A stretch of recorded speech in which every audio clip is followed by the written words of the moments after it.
चचा भाभी भाभी कहकर रोज अम्मा को कमरे में ले जाता। ये सब देखती तो बड़ी शर्म आती। एक रोज अम्मा घर न थी। जल्दी से अम्मा के कपड़े पहने और कमरे में चली गई।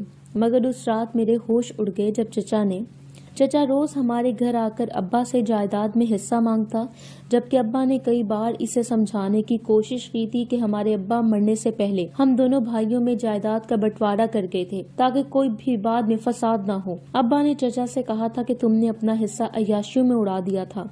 पहले तुम दुबई चले गए, फिर जब वापस आए तो तुम्हें बुरी सोहबत की आदत पड़ गई। चचा को ये बात सख्त बुरी लगी कि अब्बू ने इनको आईना दिखाया है। अब जब भी चचा जायदाद में से हिस्सा मांगने आता तो अम्मा इनको एक कमरे में लेकर चली जाती। थोड़ी देर बाद चचा जब बाहर निकलता तो पुरसुकून नजर आता था, जैसे कोई बात हुई ना हो। मैं बहुत हैरान होती थी कि अम्मा आखिर चचा से क्या कहती हैं। वो सबके सामने भी तो चचा से बात कर सकती हैं, फिर अलग कमरे में लेकर जाने का क्या जवाब बनता था। एक दिन अम्मा घर नहीं थी। इस दिन भी चचा गुस्से में अपनी जायदाद मांगने आया तो मैंने जल्दी से अम्मा के कपड़े पहनकर कमरे में मैं चली गई। मुझे देखते ही चचा भी कमरे की तरफ आ गया, मगर ये देखते ही मेरे होश उड़ गए कि चचा अम्मा के साथ ये कहानी मेरी अपनी आप बीती है। मेरा नाम सहरिश था। मेरी उम्र 16 साल थी, मगर कद काट से मैं एक बड़ी उम्र की लड़की मालूम होती थी। अभी जवानी की दहलीज पर कदम रखा ही था कि आसपास के लोगों के घर से रिश्ते आना शुरू हो गए थे। हम लोग गांव के नंबरदार थे। दूर दराज से लोग मेरे अब्बा के पास आकर अपने मामलात का फैसला करवाते थे। नंबरदारों की खवातीन और लड़कियां सभी पर सख्ती थी। जब से होश संभाला था सुनती आ रही थी कि हम लोग गांव के लोगों के लिए जीते हैं। अब्बा सुबह फजर की नमाज से फरागत करके डेरे की तरफ निकल जाते थे, जहां गाय भैंसों बकरियों का रेवड़ होता था। वहां से वापस आकर एक बड़ी सी चारपाई पर हुक्का जमा कर बैठ जाते थे और फिर लोग इनके पास आकर अपने फैसले करवाते थे। मेरे 4 भाई थे। 2 यहीं ये डेरे पर जमीनें संभालते थे, जबकि 2 बाहर के मुल्क चले गए थे। इकलौती होने की वजह से मेरी ख्वाहिशात थी। मैंने सोचा था पूरी होंगी, मगर यहाँ तो सब उलट था। अब्बा लोग 2 भाई थे। चचा दुबई रहता था। इसके घर पर एक अरसे से ताला पड़ा था। अक्सर अब्बा को इसके आने की खबर मिलती थी, लेकिन हर बार वो खबर झूठी निकलती थी। अम्मा से सुनने में आया था कि चचा अपनी शादी के फौरन बाद बीवी लेकर दुबई चला गया था। अब्बा ने इसे बहुत रोकने की कोशिश की, मगर इसने एक ना सुनी और चला गया। मैंने 8 जमातें पास की थी। अब घर पर ही कामकाज करती थी। एक दिन अब्बा घर पर नहीं थे कि अम्मा के पास एक आदमी आकर बैठ गया। मैंने अम्मा से पूछा तो इसने बताया कि तुम्हारा चचा है। तुम छोटी ही थी जब ये चला गया था। अब दुबई से वापस आया है अपनी बीवी के साथ। अब ये इधर ही रहेगा। मैंने चचा को सलाम किया और चचा से प्यार लिया और कमरे में चली गई। गांव में हमारी दुश्मनी मुल्कों से थी।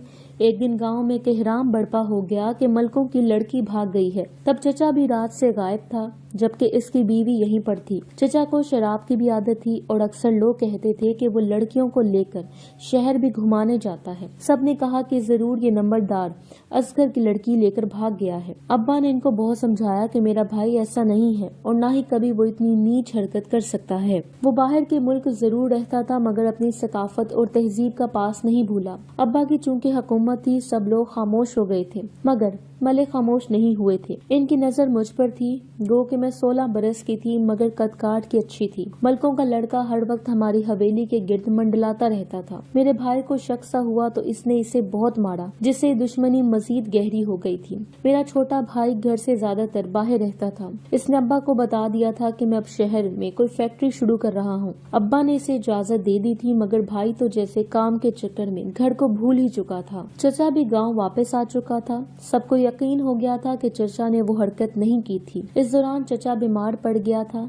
इनको अस्पताल इलाज के लिए भाई ले गया। चचा बे औलाद था। वो औलाद पैदा नहीं कर सकता था। चची को पहले तो लोग बांझ कहते थे, मगर जब शहर से टेस्ट करवाए तो पता चला कि चचा में ही औलाद पैदा करने की सलाहियत मौजूद नहीं है, जिससे चची मायूस हो गई थी। अब्बा बस यही कहते थे कि अगर तुमने वक्त से शादी की होती तो आज ये सब न होता, मगर तुमने दुबई जाकर न जाने क्या किया है जो तुम्हें इसकी सजा मिल रही है। हमारे गाँव के लोगों की सोच बहुत पुरानी थी। मैं जब स्कूल पढ़ती थी तो मेरी टीचर हमें सिखाती थी कि अब दुनिया तरक्की कर रही है, लेकिन कुछ कुछ जगहों पे अब भी इजारा दारी का सिस्टम है, लोगों को उनके हकूक नहीं मिलते। जब मैं अम्मी से आकर कहती थी तो वो मुझे बागी कहने लगती थी, जिसकी वजह से मेरा स्कूल छुड़वा लिया गया था। मैं तो भी पढ़ लिख कर अपने ख्वाब पूरे करना चाहती थी। अम्मी अक्सर घर से गायब रहती थी। मैं जब पूछती तो कहती थी कि यही तुम्हारे चचा की तरफ गई थी। चची से काफी दिन हो गए थे, मिली नहीं थी, इसलिए मुझे अम्मी की बात पे थोड़ा शक सा होता था, मगर मैं बस अच्छा बोलकर चुप कर जाती थी। चची ने एक दिन बहुत शोर मचाया, जिससे पूरा गांव चचा के घर पर जमा हो गया था और हमारी इज्जत खाक में मिल गई।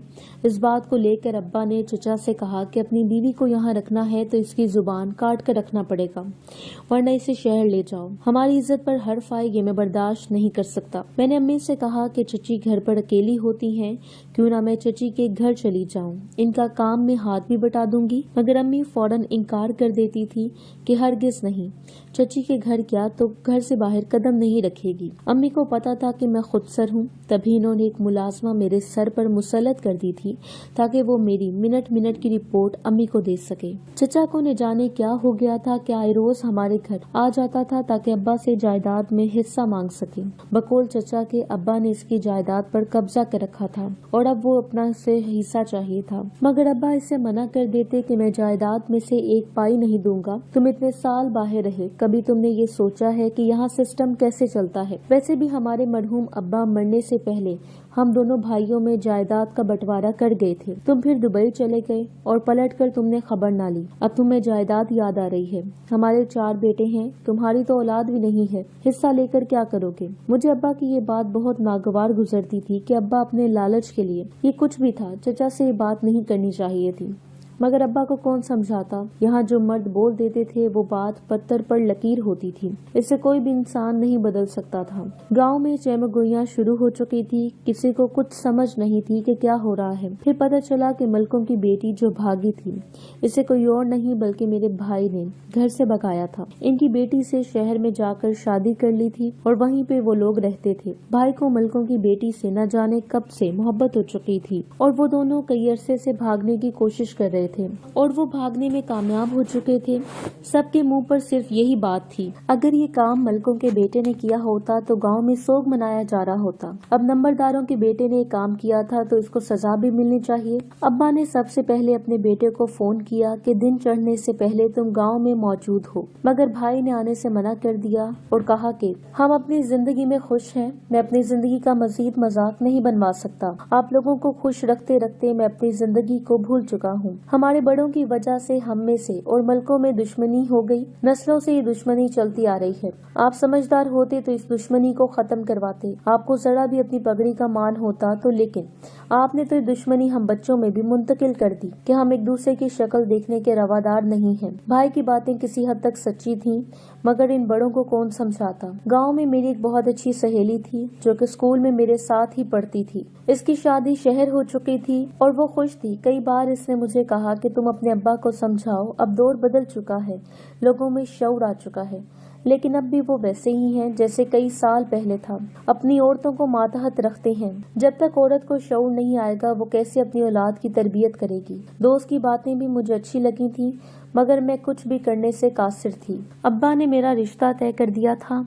गांव में छोटी उम्र में ही लड़की के बालिग होते ही इसे दुल्हन बना दिया जाता था, चाहे लड़के की उम्र 50 बरस ही क्यों ना हो। मेरी शादी भी एक 40 साल आदमी से हो रही थी, मगर इसकी जात पात हमसे मेल रखती थी। इस बात पर किसी को भी इसकी उम्र पे एतराज नहीं था। अब्बा बहुत खुदगर्ज निकले थे। मैं समझ चुकी थी कि यकीनन अब्बा ने चचा का भी हिस्सा हड़प कर लिया होगा।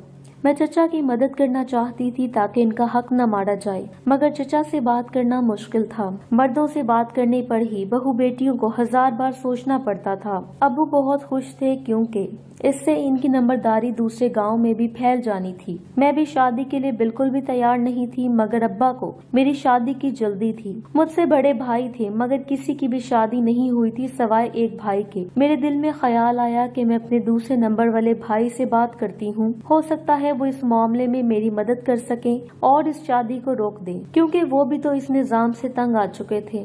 भाई से बात करने के लिए मुझे इनका राब्ता नंबर चाहिए था, जो कि मेरे पास नहीं था। मैंने छुपकर भाई से राब्ता करने की कोशिश की। अपनी मुलाजमा को मैंने शहर भेजा और भाई का पैगाम उसको, जो भाई को पैगाम भिजवाना था, उसको भिजवाया। کہ ہو سکے تو اپنی بہن سے جلد رابطہ کریں کیونکہ ان کی بہن مشکل میں ہے۔ ابا نے میرا رشتہ زبردستی 40 سالہ آدمی سے طے کر دیا تھا۔ ساری بات بھائی کو بتا دی تھی۔ ملازمت چھوٹے بھائی کے پاس پہنچ چکی تھی۔ اس کے ہاتھ پیغام بھجوایا تھا، تم فکر نہیں کرو، اس سے پہلے ہی میں تمہیں وہاں سے شہر لے آؤں گا یا پھر اس رشتے کے لیے انکار کروا دوں گا۔ تمہیں بالکل بھی پریشان ہونے کی ضرورت نہیں ہے اور نہ ہی کسی کے دباؤ میں آنے کی ضرورت ہے۔ بھائی کے جواب سے مجھے تسلی ہو چکی تھی۔ میں شادی کے معاملات میں الجھی ہوئی تھی کہ چچا پھر سے ہمارے گھر پر آ گیا اور جائیداد کا مطالبہ کرنے لگا۔ چچا جب بھی گھر آتا تو اماں اس کو لے کر کمرے میں چلی جاتی اور گھنٹوں کمرے میں بیٹھی رہتی تھی۔ چچا جب کمرے سے باہر نکلتا تو بہت زیادہ پرسکون نظر آتا تھا۔ مجھے اماں پہ شک سا محسوس ہوا کہ وہ چچا کو کیا کہتی ہیں۔ اگر انہوں نے چچا سے بات کرنی ہے تو ہم سب کے سامنے بیٹھ کر بھی کر سکتی ہیں۔ ابا اس معاملے پر خاموش تھے۔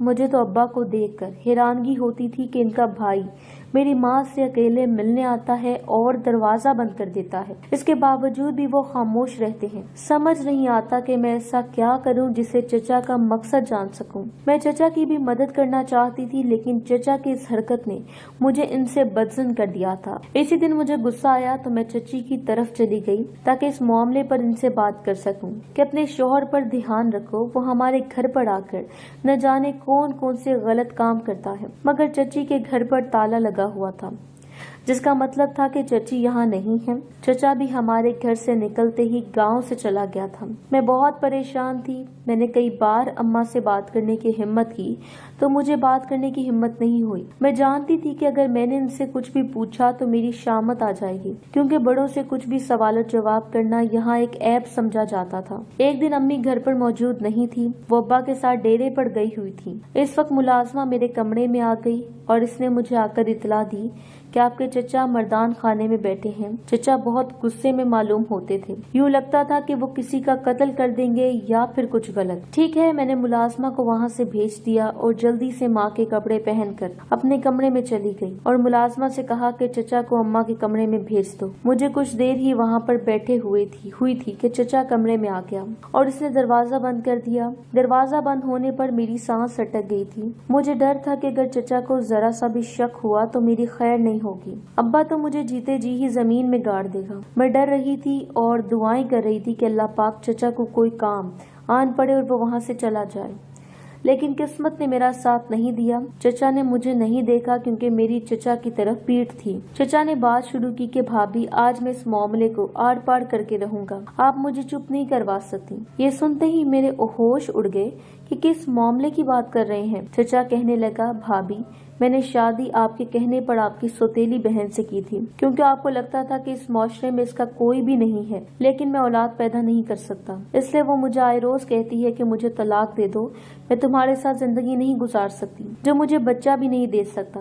آج تک سنتے تھے کہ مرد عورت کو اولاد نہ ہونے پر چھوڑ دیتا ہے، لیکن یہاں پر تو میری بیوی نے الٹ کر دیا ہے، وہ بچہ نہ ہونے پر مجھے چھوڑنے کی دھمکی دے رہی ہے۔ میں نے اس کو طلاق دے دی تو ہماری نمبرداروں میں بہت زیادہ بے عزتی ہوگی اور بھائی بھی نہیں چاہتے کہ میں اس کو طلاق دوں۔ اب آپ اپنی بہن کو سمجھائیں، میں روز جائیداد کا بہانہ کر کے آپ سے اس طرح سے ملنے نہیں آ سکتا۔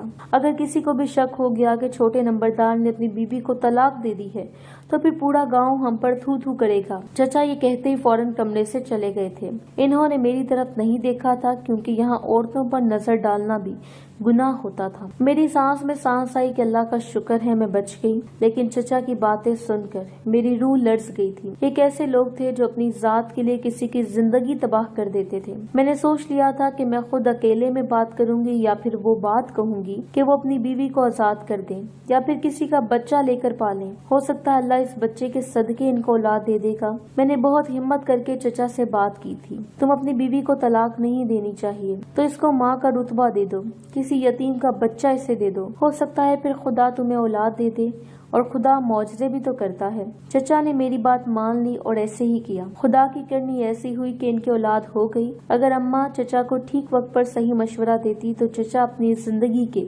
کئی سال تباہ نہ کرتے، لیکن یہاں پر تو ہمارے گاؤں میں نہ طلاق دی جاتی تھی اور نہ ہی بیوی کو ساتھ رکھنا پسند کرتے تھے۔ میں اس سے زیادہ تنگ آ چکی تھی، مگر خدا کا شکر تھا کہ میرا بھائی مجھے شہر لے آیا۔ اب میں یہاں پر ایک پرسکون زندگی گزار رہی ہوں۔